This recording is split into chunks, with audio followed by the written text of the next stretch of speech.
오늘은 253과 신앙 고백서 30장 2조입니다.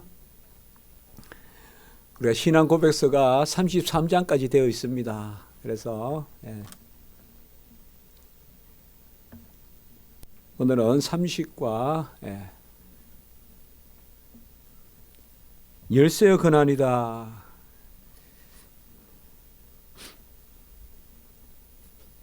열쇠의 권한이 좀 낯설 수 있을지 모르겠지만 교회의 역사적으로는 이게 상당히 중요한 개념입니다. 다른 것이 아니라 말씀을 전하여서 그 말씀을 받아들이면 하늘 문이 열리고 그 말씀을 받아들이지 않으면 하늘 문이 닫힌다. 그런 뜻입니다. 그래서 복음을 전했을 때 사람의 복음이지만은 우리가 인근에 이제 전도도 하고 했지만 사람의 복음이지만은 그 복음의 말씀을 듣고 아멘하면 하늘 문이 열리고 천사들이 기뻐하고 그렇지 않으면 하늘 문이 닫힌다.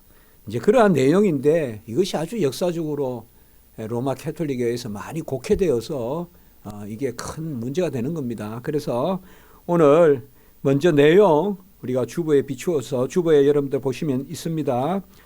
먼저 내용을 읽어보시고 잠깐 또 우리가 나누는 그런 시간을 갖도록 하겠습니다. 교회 직분자들 시작. 교회 직분자들은 말씀과 책벌을 통하여 하나님 나라의 문을 열고 닫는 열쇠를 맡았으니 이는 복음의 역사로 말미암은 권능에 따른 것이다. 제가 이렇게 글을 만드는 게 참 쉽지 않습니다. 이게 제가 애를 먹었다 그걸 말씀드리는 게 아니라 특별히 여기에 보시면 교회 직분자들이 말씀을 선포하는 것과 책벌을 하는 그러한 일을 감당한다. 책벌이라는 것은 우리가 교회 건증이라고도 하고 칠이라고도 합니다. 그래서 크게 보면 책벌도 말씀으로 해야 되니까 그냥 말씀으로라고 해도 됩니다. 근데 여기서는 이제 좀 더 구체적으로 말씀과 책벌을 통하여 그래서 말씀을 전하여서 받아들이면 하늘나라의 문이 열리고 그리고 그 말씀을 듣지 않으면 닫히고 또 책벌도 마찬가지입니다. 그러니까 직분자가 이제 절차에 온전히 절차를 지켜서 교회의 어떤 그러한 건증이나 이런 것도 우리 교회는 다 이렇게 평안하지만은 교회에 이단이 들어오거나 또 음란한 생활을 계속 지속적으로 하는데 그것을 교회에서 득이 안 될 때 이럴 때 질서가 있어요. 먼저는 사적으로 은밀히 주의 종들이 권합니다. 이제 그런 일은 좀 자제하십시오라든지 아니면 하나님 앞에 회개하시는 시간을 갖는 게 안 좋겠습니까? 이렇게 하고 그걸 한 두어 차례 해도 안 되면 이제 공적으로 문제를 삼고 그렇게 되면 이제 교회 칠이나 이런 것들이 있는데 왜 칠일을 해야 되는가는 또 다음 주에 우리가 살펴보고 오늘은 이제 크게 교회 직분자들에게 말씀과 책벌에 그러니까 말씀을 선포하고 가르치는 권을 주고 그리고 그 말씀에 대해서 복음을 받아들이면 하늘 문이 열리고 받아들이지 않으면 하늘 문이 닫히는 이것이 열쇠의 권한이다. 그러니까 금방 여러분도 아시겠지만 그 열쇠의 권한의 궁극적인 그 권한은 말씀에 있는 거죠. 어떤 사람에게 있지 않죠. 사람이 말씀을 전해서 그 말씀에 아멘하는 거지. 제가 무슨 능력이 있어서 우리가 무슨 능력이 있어서 사람 보고 아멘하는 건 아니잖아요. 물론 사람이 좀 잘 설명을 한다거나 하는 그런 어떤 동기는 될 수 있지만은 그 사람이 사람의 말을 아멘해서 그게 무슨 능력이 나타나겠습니까? 그래서 제가 뒷부분에 이것은 아주 신중하게 제가 이렇게 덧붙여 놨습니다. 혹시 오해하시면 안 되니까. 그래서 복음의 역사로 말미암은 권능에 따른 것이다. 그러니까 결국은 열쇠의 권한이라는 것은 궁극적으로 말씀에 있다. 말씀에 열쇠의 권한이 있다. 말씀을 받아들이면 하늘 문이 열리고 말씀을 받아들이지 않으면 하늘 문이 닫히고 그렇게 우리가 생각하시면 된다는 거죠. 그러면 주의 종들은 그 말씀의 종으로 그렇게 사용될 뿐이다라고 그렇게 이야기하는 것입니다. 이것이 이제 곡해되면 교회에 다 사람들이 그냥 교회를 다스리기 위해서 사람을 의도적으로 배척하려고 건징이나 이런 것을 악용할 수가 있고 막 그런 것들이 많이 문제가 되면 또 막 급기야는 그냥 교회의 어떤 결정이나 노예의 결정이나 총회의 결정, 어떤 교회의 공의회의 그러한 결정보다는 세상 법정에 가서 또 신분을 다투고 이런 것들이 끊임없이 요새 교회 울타리 안에서도 일어나고 있어서 우리가 참 씁쓸함을 금할 수가 없습니다. 이 열쇠의 근환이라는 것은 하나님이 필히 구원받은 백성을 부를 때 사용하시는 방법입니다. 믿음은 들음으로, 들음은 하나님의 말씀으로, 전하는 자가 없이 어찌 들으리요. 그러니까 전하는 자가 있어야 듣게 되고 들어야 믿게 되고 믿어야 구원에 이르는 이것이 구원의 필연적인 과정이거든요. 그래서 뭐 우리가 그냥 우연히 뭐 믿은 것 같아도 전하는 자가 없이 어찌 들으리요. 그렇게 우리가 하는 것입니다. 그래서 말씀을 우리가 전할 때 사실상 우리에게는 열쇠의 권한이 부여되는 거예요. 사실상. 그러나 아실 것은 우리가 전하는 그 전하는 행위에 아니면 전하는 자에게 권능이 있는 것이 아니라 그 말씀 자체에 권능이 있어서 그것을 받는 자가 아멘 하면 그 사람이 전해서가 아니라 뭐 문목사가 전해서가 아니라 말씀의 권능이 있어서 오늘 제가 뒤에 우리가 같이 나누지만 뒤에 썼지만은 말씀의 권능으로 말미암은 것이다라고 이렇게 이야기하고 있는 것입니다. 교회의 모든 권세나 교회의 모든 질서는 말씀입니다. 우리가 뭔가 막 뭐 하나님을 인격적으로 또 하나님을 어떤 현상적으로 하나님을 어떤 표적으로 뭐 막 아주 많이 쫓을 것 같아도 말씀 안에 다 있어요. 말씀 안에 다 있습니다. 말씀 안에. 그래서 말씀으로 시작되고 말씀으로 마치고 성령의 역사는 말씀의 역사로 나타나거든요. 그렇기 때문에 말씀이 없는데 사람을 보고 믿는다거나 말씀이 없는데 표적을 보고 믿는 거 이것은 있을 수 없어요. 이것은 있을 수 없어요. 제가 금방도 기도하면서 그 생각을 했어요.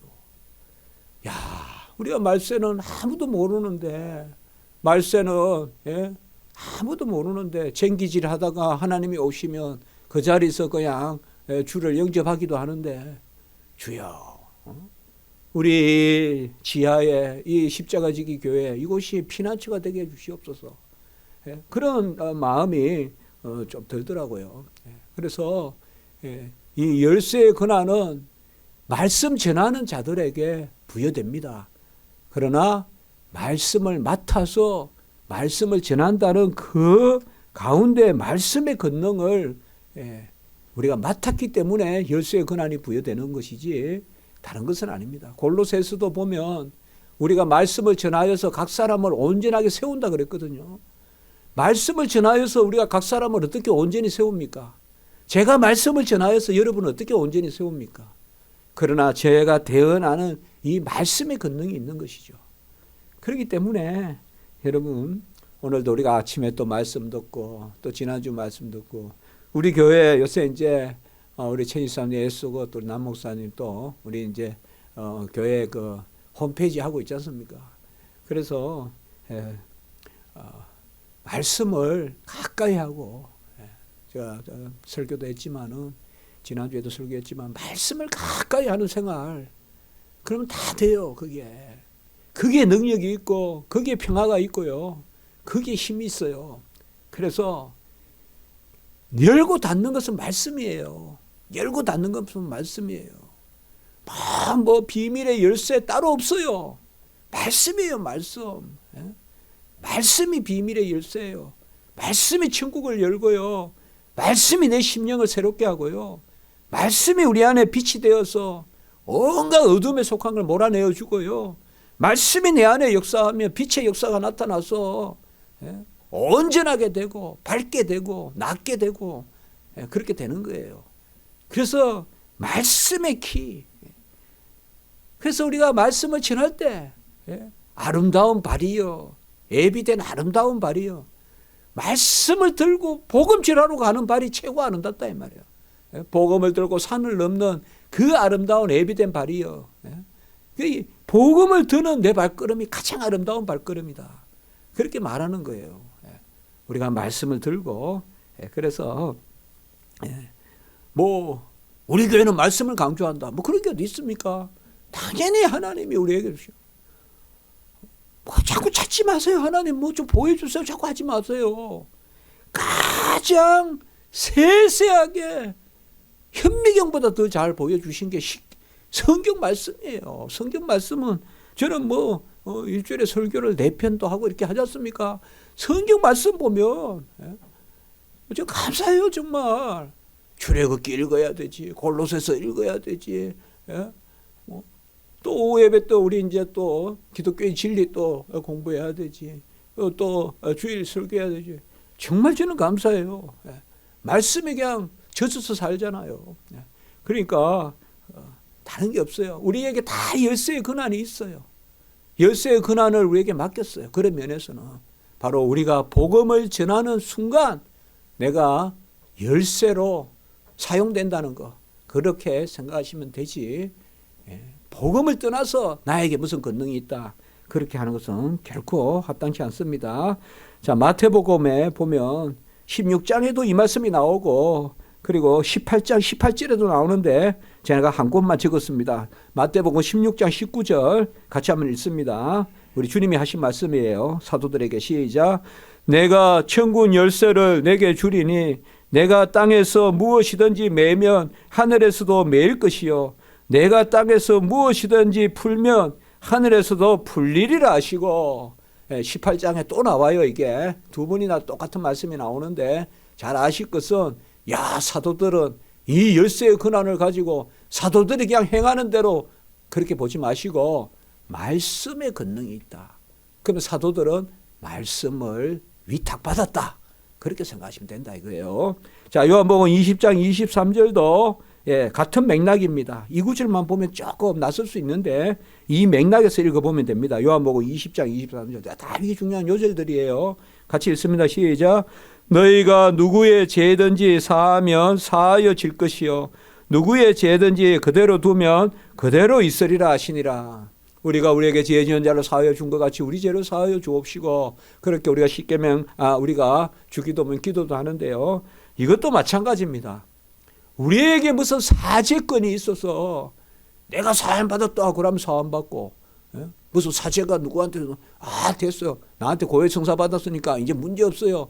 그게 아니에요. 이것도 이 맥락에서 제가 읽으라 했죠. 바로 너희가 누구의 죄든지 사한다 이 말은 말씀으로 전하여서 그분이 아멘해서 그 용서의 역사가 나타나면 사해질 것이요 이렇게 해야지. 우리가 뭐 누굴 우리가 누굴 사해요. 하나님이 사하시지. 우리는 사화하죠.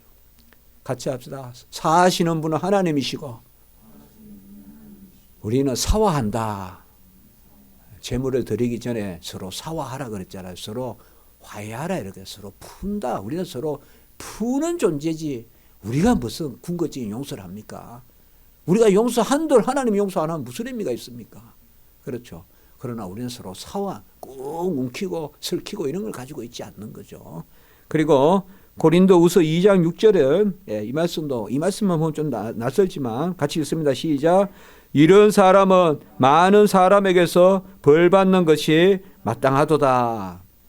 많은 사람이 무슨 돌을 들어 던지라는 그 말이 아니라 바로 교회가 공회로 질서 가운데 절차 가운데 말씀으로 건징할 때 그때 책벌되는 것이 마땅하도다. 이 말씀입니다. 그래서 그렇게 보셔야지 되지. 그냥 막 사람이 누구를 벌하고 그렇게 해보라고 뭐 사람이 하는 게 무슨 근이 있겠습니까?